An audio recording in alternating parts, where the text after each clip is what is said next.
Hi guys, welcome back to my Meta podcast. Today we are talking about everything fast, right? So I did a 40-day fast, and this is basically everything that I've learned or received from it.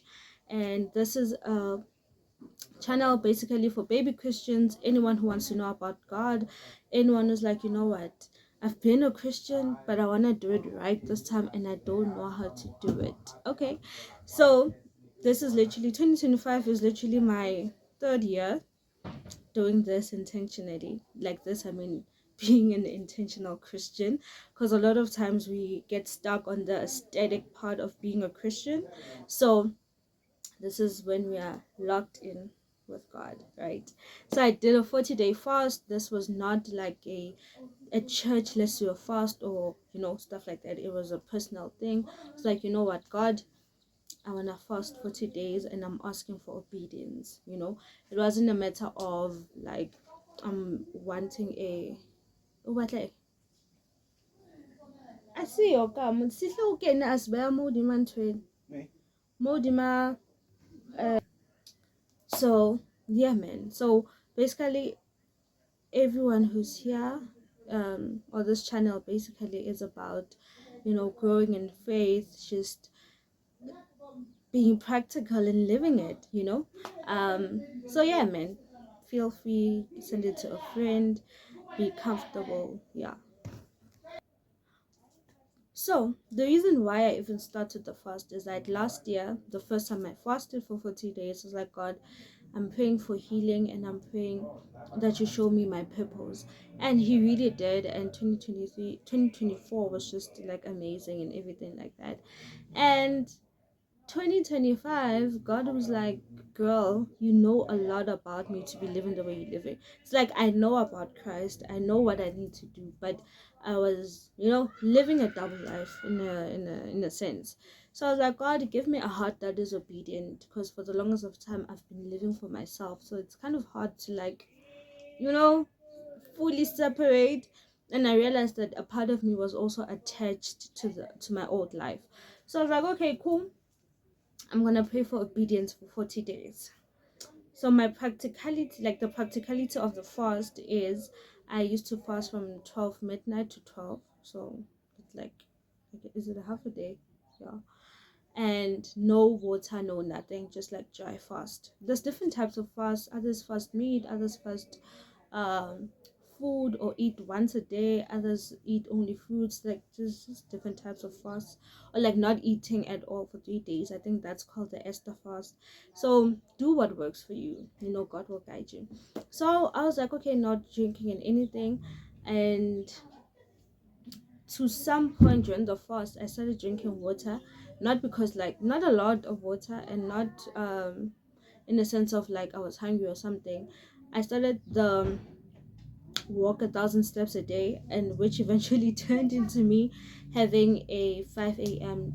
being part of a 5 a.m. gym club. So gym, I literally had to have like a bottle of water here and there, but it wasn't cool. Now the practicality of the fast, not eating.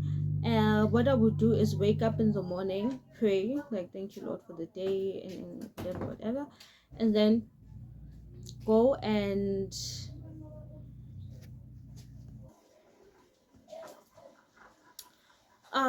so besides the eating, wake up in the morning, pray, and then after go to gym, come back, and then read my Bible intentionally, like study the Bible. I focused on Jonah because I was speaking about obedience. I was reading Isaiah, and then I got like, so it's like, okay, God, what? So, started to study Jonah as a chapter, and it's just, I think, 4 chapters. But it, when you actually study it, there's so many like Easter eggs, right? Yeah, Easter eggs. So started to study Jonah, like be intentional about it. And then after that, bath, get ready. You gotta look cute when you're fasting, right? Because the Bible does teach us, if you're fasting, don't now be sad and just show everyone that you're fasting, and always look good. After that, started on my day, and then around 9 I would have another devotional time, and then after that, pray at midnight. So that was my daily routine. The people I listened to when I wanted to like watch a sermon or a podcast or whatever, it was Pastor Sarah Jakes Roberts, it was Pastor Stephanie Horesang T, and Pastor Philip. Is it Philip Anthony from 2819, and Jackie Hill? Yeah. So those are the people I kept on listening to. Another practicality of my fast, I stopped listening to secular music, stopped watching movies that are like too sexual, too. I started being mindful of everything that I watch. I started being mindful of the places I went to. There's certain places like I'm fasting, I can't be here. Stopped drinking alcohol, stopped smoking. Also, another thing you should know about fasting, God in the Bible tells us that don't tell people that you're fasting. So if you're seeing this, it's literally my fast is over. And the reason I started to shoot like mini vlogs of my fast is basically to encourage Christians to fast more, because a lot of times we are so stuck on the aesthetic, like the aesthetics of being a Christian, that we take out the Christ in being a Christian. Like we don't want to carry our cross, we don't want to like do what a Christian is supposed to do. If we have like a cute Bible story, or like post at your cute outfit on Sunday, it's like, okay, now I'm done. But actually we have to actually like pick up our cross. Do you get what I mean? Fast, pray, read your word. You don't always have to have someone who's gonna be like, dude, you need to fast, or dude, let's read it, or dude, we have Bible study, or this and this and this, right? So let us be intentional. So my fast is to basically also encourage everyone to like seek God and be like, God, I want to live for you, and be intentional. Like prayer and fasting should be part of our lifestyle. As much as you go to church every Sunday, prayer and fasting should be something that you do. It shouldn't be something that you do in Jan when your pastor is saying we are fasting and then you fast. Yeah. So another reason why the Bible teaches us not to tell people when we're fasting is simply because some people use it as a, I don't know what's the right word, but they wanna be seen. Like, oh my gosh, I'm fasting. Oh my gosh, you're such a better Christian. Like, those type of vibes. So God is like, act normally, dress nicely, bath, be you. Like, you don't have to now always, I'm fasting. I can't eat, I'm fasting. Like, you know. Another thing, when you're fasting, be intentional about it. You can't say I'm fasting until from this time to this time, and then during that time you never prayed, you never read your word, like you slept just for the time to like keep on going. You get what I mean? So be intentional about that. When you're fasting, that time is very important. You need to dedicate that time to God, spend time with God, read your word, pray. And no, I've said it 1,000 times. But yeah, so here is a mini vlog of how my fast was going. But you won't like see any like, when people are praying and they show you they're praying like they are private time with God. No, you won't see that. It's just like updates I took during the fast. So yeah. Hi guys, so this is officially day one of our 40-day fast. If you guys are seeing this, that means the fast is over. It's been over. The Bible does say when you fast, you're not supposed to tell people. People aren't supposed to know, right? So this series we're doing it just to showcase basically the importance of fasting in a way. So I'm doing the fast with my bestie. The Bible does say when two or three are gathered in my name, I'm there in the midst, right? So we are doing a 40-day fast. However, this 40-day fast is gonna be quite different for the both of us, because we're not fasting towards one thing. For example, my fast is for obedience.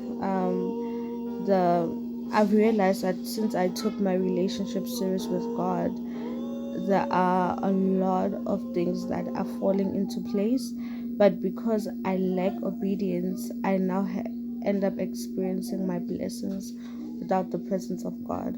So now that I realize that I know too much about God now, that living out of obedience to Him isn't really, up to par. So I am literally asking God to help me with obedience and just to walk with Him. So the book I will be reading throughout my fast is Isaiah. I'm literally there right now. So I will be reading Isaiah, going through the book of Isaiah. Okay, so I'm doing a dry fast. So from midnight until 12, I am not eating or drinking anything. And other things that we added on our fast is doing walks. So after praying, like after my devotion now, I'm gonna take a walk.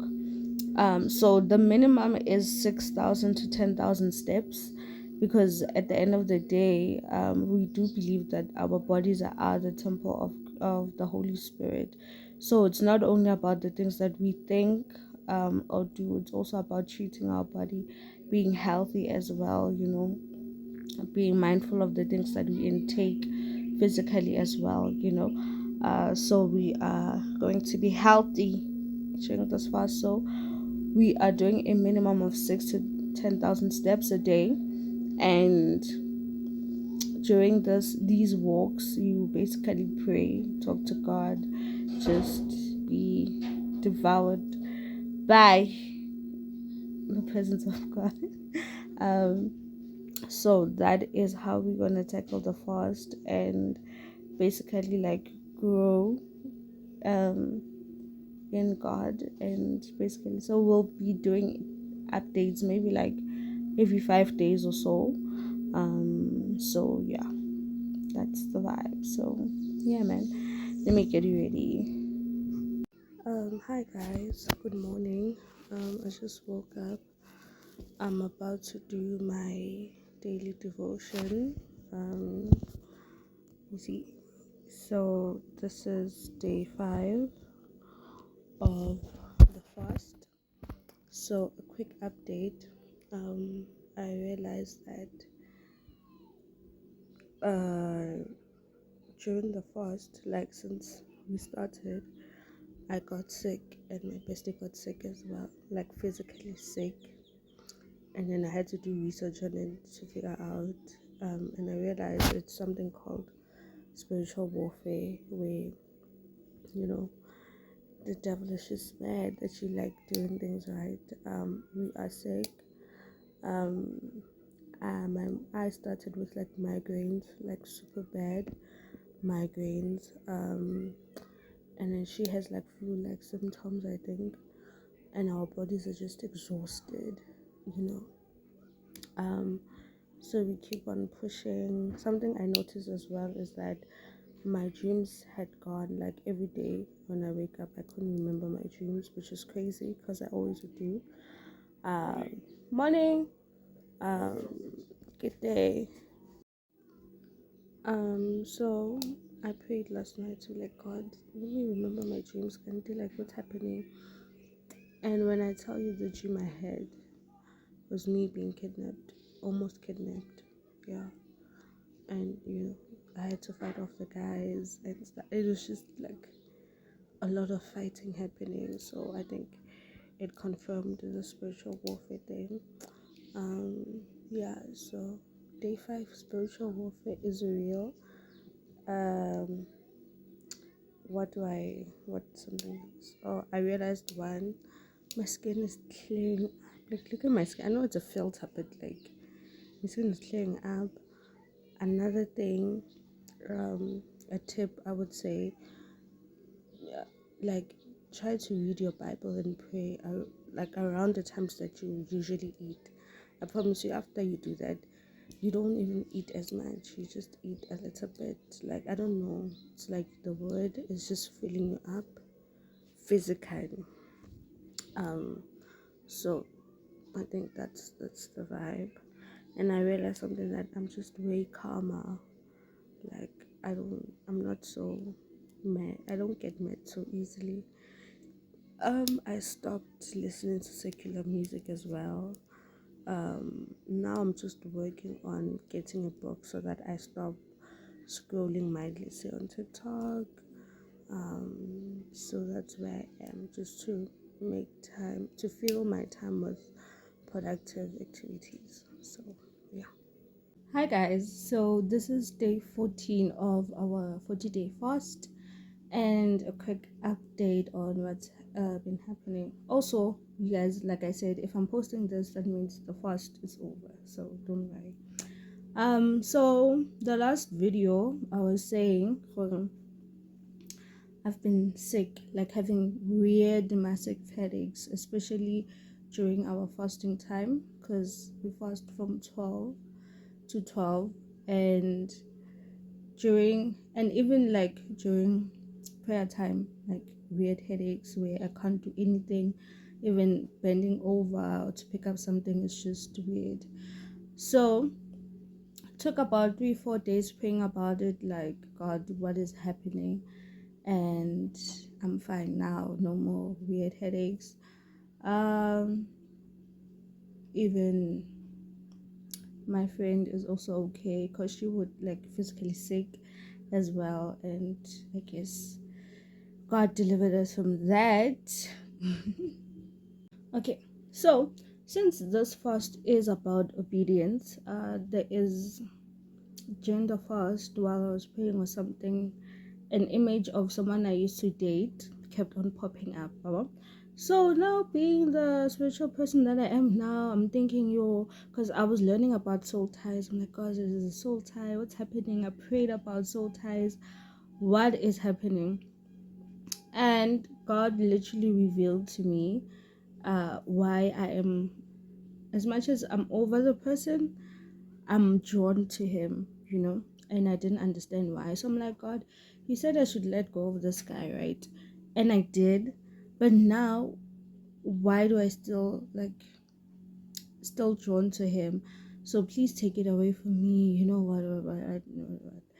And then God is like, the problem is not him, the problem is you. And I'm like, what do you mean? What do you mean? So God showed me during my prayer times that um I am not attached to him. I'm attached to the old version of me who was dating him. So let me unpack that. So during the fast, one of the main things that God is, I guess, teaching me or something is, he's changing me, because I prayed, like, God, for me to be obedient, help me to become the woman that you have called me to be, right? So I realized that a lot of things are changing, like my personality is changing, how I dress is changing, the things I used to eat is changing, like there's certain things I used to love, like for example candy, and now I'm just like, I don't know, like everything is just too sweet all of a sudden, and so we'll get into that. But basically, a lot of things are changing for me. And before I took this God thing very seriously, I was very introverted and quiet, and keeping to myself. And I assumed that when I become a Christian, God will just basically sprinkle himself over me, and I will still be me, but a Christian me. And I realized that that is not true. Like, I thought I was gonna be a Proverbs 31 woman, very demure, very quiet, and God is literally changing me into a Judges 4 type of woman, like, bold, let's go fight and stuff. So a lot is changing. So I'm like, okay, what do you mean I'm attached to the version I was, the woman I was dating, that guy? And he's like, he explained to me that every time I have to take a decision, that's when I miss the guy. Every time I have to say no, I miss the guy. Every time I have to basically set a boundary, right? um I miss him, and he showed me that I'm not missing him. So he is just a pawn in the whole story. So I had to face the reality that every time I have to make a hard choice or a decision or set a boundary or stand on what I believe, I tend to miss the version of me who would just shy away from things. So I need to let that go. So it's not even about him. I was just scared to face the reality that I just miss the old version of me. So I had to learn, or I'm learning, to let go of that version of me, because I can't hold on to who I was while trying to become the woman that God is turning me into. So that's one of the revelations I had while fasting. Um, yeah. So God is basically changing my whole persona. For example, when I said to get back to the candy thing, if you know me, I used to love sweets, and then the Lord showed me that I didn't. I've never loved sweet things. It's just that I used junk food and sweet things to numb whatever I had to face. So like instead of facing a bad situation or a situation that involved conflict or something, I would just run off and just eat food and binge watch Netflix and whatever, and not face the reality. So now that I'm learning to face situations and be confrontational and be able, like, be bold and vocal and all that, I realize the dopamine effect from sweet things, I don't need it anymore. And for someone who was always like a people pleaser or trying to help everyone, it's hard to say no at the beginning, but as soon as you get used to it, man, it's a vibe. So yeah, that's the whole vibe. Another thing, since I did say we are taking walks, those walks turned into gym at 5 a.m. So instead of just taking a walk every day, we are now waking up at 5 a.m. gymming from Monday to Friday. And I think it's one of the things that showed me that just start where you are, and God will take care of the rest. Now we have the energy to wake up at 5 a.m. Now we have the energy to actually walk, take those walks, and after come gym, you know, all that, all in the morning at 5. So the thing I learned is, as soon as you start, God will give you the grace to continue. And even though we're gymming, I'm still not eating, and I have more energy, which is crazy. I don't understand it as well. I don't know how it works, but uh, it works. And yeah, man. And one thing I also learned is that it's teaching me self control. Like, sometimes when like, your brain automatically, when you wake up, you want to eat, you want to do this, you want to just lay in bed and all that. In the beginning, I realized it was hard not to eat, but now it's part of who I am, I guess. It's no longer, I don't even think about it. Like, I'm so occupied by other things, reading my word, gym, um, catching up, working on my other thing I want to start. So there's a lot of things that I now am doing. I'm being productive, and I realized that even when I'm hungry, I'm able to be like, no, I'm not gonna eat. So it's teaching me self-control, especially over my body, that I am in charge of my body and my body is not in charge of me. Because some days I don't want to wake up at 5 a.m., but I do, because I am in charge of my body and my body is not in charge of me. So fasting is helping me with self-control as well, and I'm realizing it's spilling over into other areas of my life in terms of self-control as well. So yeah. Okay, so one of the other things is learning to trust God wholeheartedly. Day 17 of fasting, 14, sorry, of fasting. And one of the things that I've learned is I'm learning to trust God wholeheartedly. So my fast is for obedience, and the Lord was like, I need you to learn to trust me. And I'm like, God, but I trust you, almighty and powerful. It's like, but you trust me to a certain degree, because with everything I do, you want to help. You see, um, for example, I'm a person who likes a plan.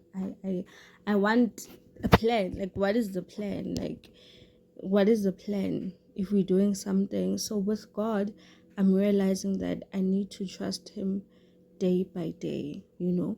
Um, for example, he showed me. I went to read Jonah, the story of the whale and the man who was swallowed by the whale, and then all that. It's an interesting story that everyone should go read. It's about obedience. He didn't want to go preach to this other city and all that. But something that caught my eye is the last chapter. I think it's chapter 4. And Jonah was basically mad at God that God forced him to go and preach to the city. And now God is no longer going to burn down the city. And He's not burning it down because now the people are repenting. And God is like, should I burn down the city even though there's, I think it's 140,000 kids and animals there or something like that? And God is like, Jonah is like, I know you are a merciful God, but you told me to go there. Now I feel like I'm a liar. And God basically made an example for him and stuff like that. And that really resonated with me because I'm like, God, you keep on saying, oh, you need to do this, you need to do that, or do this and all that. And sometimes, when you pray for something and God is like, I'm gonna give you, and then He's not giving you at that particular time, then I get sad. I'm like, ah, God, but I did everything you asked me to. I prayed, I fasted, I read my word, I did this, but I'm still not getting what I wanted. And that literally resonated with me, and it got, like, basically God taught me in that moment that you may not get what you want now, even after doing the right thing, simply because I am God and I am in charge. And I'm like, okay, I get that, but like, I followed the protocol. And I'm learning that there's a reason why God is not giving me that at that particular time. I'm learning to look at the bigger picture. Like Jonah in the story was just concerned about him, people thinking he's gonna be people are thinking people are gonna call him a false prophet because what he said will happen is not happening. But he wasn't looking at the bigger picture being people are being saved, people are being repenting, the whole city is turning to God. And simply because of he like was obedient to God, he was not seeing it that way. So I think for me as well, I'm learning to trust God with the bigger picture. And even though things are not happening the way I want them to, I am learning to trust His plan, His daily plan. And a funny story is, I was watching this sermon with by Pastor Sarah Jakes Roberts, Filling the Gap. And then at one point she said, I don't have a 10-year plan. I only have a 24-hour plan. I'm going to trust God in this 24 hours that I'm alive. And I guess it's something I've always struggled with because I like a plan. Like, I want to know, okay, in the next 4 years, this is what I'm doing. The next 10 years, So God is like, I need you to relinquish all trust to me, because with things that I want to do for you, you agree, and then to some degree you want to help me, you want to go out and find connections, you want to go out and do this. Just sit and trust in me. And my best friend said something profound the other day. She said, the reason why God is teaching you to trust Him is because if you have a hand in helping Him with your blessing, then when it comes, you won't fully give Him praise, because you are going to feel like you also had a hand in helping, create the blessing. So I need to just let go and let God, I guess. And I've always been so in charge of my own life that it's hard to even let go to God, even if the person I'm giving my life to is God. So I'm learning to basically trust God in the 24 hours instead of being like, okay, Lord, this year I need to accomplish this and this and this. Like, oh my gosh, I'm getting this old. Like, everything, like always being in a rush. So I'm learning to be still. I'm learning to know that the plan God has for me is greater than I may have for myself. Um, Basically that. And even when I was reading in Proverbs yesterday, I think is it 38 or 138? I forgot. But there is a part where it says, don't trust in the Lord wholeheartedly and lean not on the things you think you know. So I'm learning to trust God. Yes, Lulu. Oh, and another thing also, day 14 of fasting, um, praying and worshiping and reading the Bible is now easier than day one. Like, it now comes naturally, and I find myself reading my Bible more, and it's easier compared to day one. So worshiping is easier. The other day we ended up having a worship night, my mom, my bestie, and I, and it just came out of nowhere. And we literally slept in the AMs, just worshiping God, not praying for anything, and it just started out of the blue. So I think being in the constant atmosphere of, like, the fasting is basically bringing out a constant atmosphere of God's presence, that just spontaneous singing just turns into a worship um environment. And so it's easier. I think what we need to do is just start, and everything else just falls into place, and it's beautiful.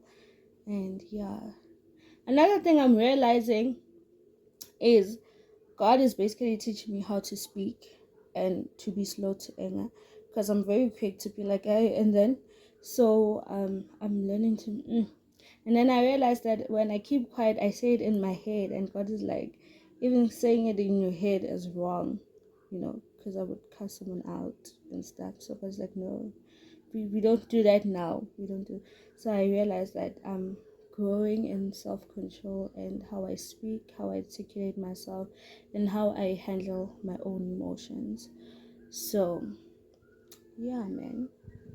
Okay, so another thing, day 14 of the fast, update.